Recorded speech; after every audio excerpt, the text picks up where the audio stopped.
প্রথম অধ্যায় 10 শ্লোক। অপর্যাপতং তদস্মাকং বলং ভীষ্মা ভীরক্ষিতম পর্যাপতং ত্রিদমেশেতং বলং ভীমা ভীরক্ষিতম। বাংলা অনুবাদ: আমাদের সৈন্যবল অপরিমেয় এবং আমরা পিতামহ ভীষ্মের দ্বারা পূর্ণরূপে সুরক্ষিত। অপর পক্ষে ভীমের দ্বারা সতর্কভাবে সুসুরক্ষিত পাণ্ডবদের শক্তি সীমিত। তাৎপর্য: এখানে দুর্যোধন কর্তৃক উভয় পক্ষে সামরিক শক্তির তুলনামূলক বিচার করা হয়েছে।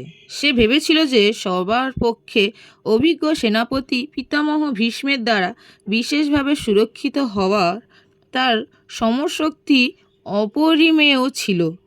পক্ষান্তরে ভীষ্মের সম্মুখে নিতান্তই নগণ্য অপেক্ষাকৃত কম অভিজ্ঞ সেনাপতির ভীমের দ্বারা রক্ষিত হওয়ার ফলে পাণ্ডবদের সেনাবাহিনী ছিল সীমিত। দুর্যোধন চিরকালই ভীমের প্রতি ঈর্ষাপরায়ণ ছিল, কারণ সে জানত যে যদি তাকে কোনো দিন মরতে হয় তাহলে একমাত্র ভীমের হাতেই তার মৃত্যু হবে। একই সঙ্গে ভীষ্মের মতো শ্রেষ্ঠ সেনাপতির প্রতিশ্রুতির কারণে সেই যুদ্ধ তার জয় সম্বন্ধে সে সুনিশ্চিত ছিল।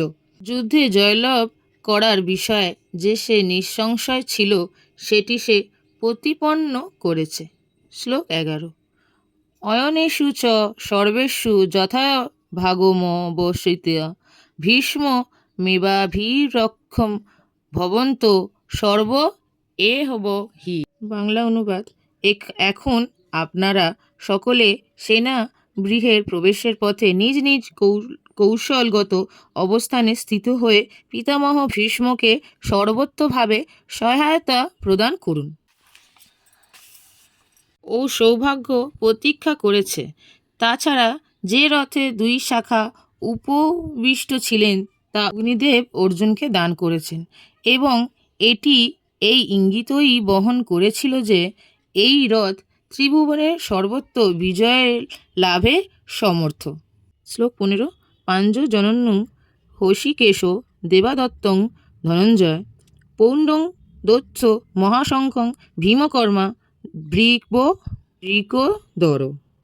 বাংলা অনুবাদ: শ্রীকৃষ্ণ তার পাঞ্চজন্য নামক শঙ্খ বাজালেন, অর্জুন বাজালেন তার দেবদত্ত নামক শঙ্খ এবং ভীমকর্মা ও অতিভোজী ভীমসেন বাজালেন পৌণ্ড নামক তার শঙ্খ।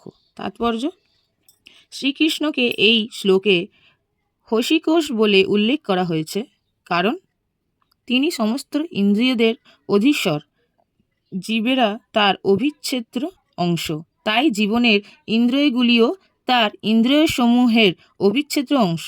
নির্বিশেষবাদীরা জীবেদের ইন্দ্রিয় সমূহের উৎস সম্বন্ধে ব্যাখ্যা করতে পারে না, তাই তারা সমস্ত জীবের ইন্দ্রিয়বিহীন ও নির্বিশেষ বলে বর্ণনা করতে উদ্গ্রীব।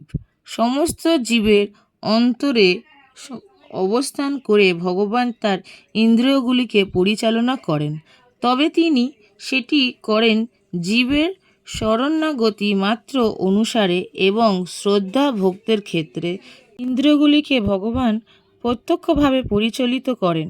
এখানে কুরুক্ষেত্রের যুদ্ধক্ষেত্রে অর্জুনের দিব্য ইন্দ্রিয়গুলিকে ভগবান সরাসরিভাবে পরিচালিত করছেন, তাই এখানে তাকে হৃষীকেশ নামে বিশেষভাবে অভিহিত করা হয়েছে।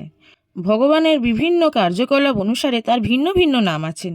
যেমন মধু নামক দানবকে সংহার করার জন্য তার নাম মধুসূদন, গাভী ও ইন্দ্রিয়গুলিকে আনন্দ দান করেন বলে তার নাম গোবিন্দ, বসুদেবের পুত্ররূপে অবতীর্ণ হয়েছিলেন বলে তার নাম বাসুদেব, দেবকীর সন্তানরূপে অবতীর্ণ হয়েছিলেন বলে তার নাম দেবকীনন্দন, বৃন্দাবনে যশোদার সন্তানরূপে তিনি তার বাল্যলীলা প্রদর্শন করেছিলেন বলে তার নাম যশোদানন্দন এবং সখা অর্জুনের সাথে সারথি হয়েছিলেন বলে তার নাম পার্থসারথি। সেই রকম কুরুক্ষেত্রের রণক্ষেত্রে অর্জুনের পরিচালনা করেছিলেন বলে তার নাম হৃষীকেশ। অর্জুনকে এই শ্লোকে ধনঞ্জয় বলে অভিহিত করা হয়েছে কারণ বিভিন্ন যাগযজ্ঞের অনুষ্ঠানে করার জন্য তিনি তার শ্রেষ্ঠ ভ্রাতাকে ধন সংগ্রহ করতে সাহায্য করতেন। তেমনি ভীম বৃকোদর নামে বিভীত, কারণ যেমন তিনি প্রচুর পরিমাণে আহার করতে পারতেন, তেমনি তিনি হিড়িম্ব আদি দানবকে বধ করার মতো দুঃস্বার্থ কর্মও সাধন করতে পারেন।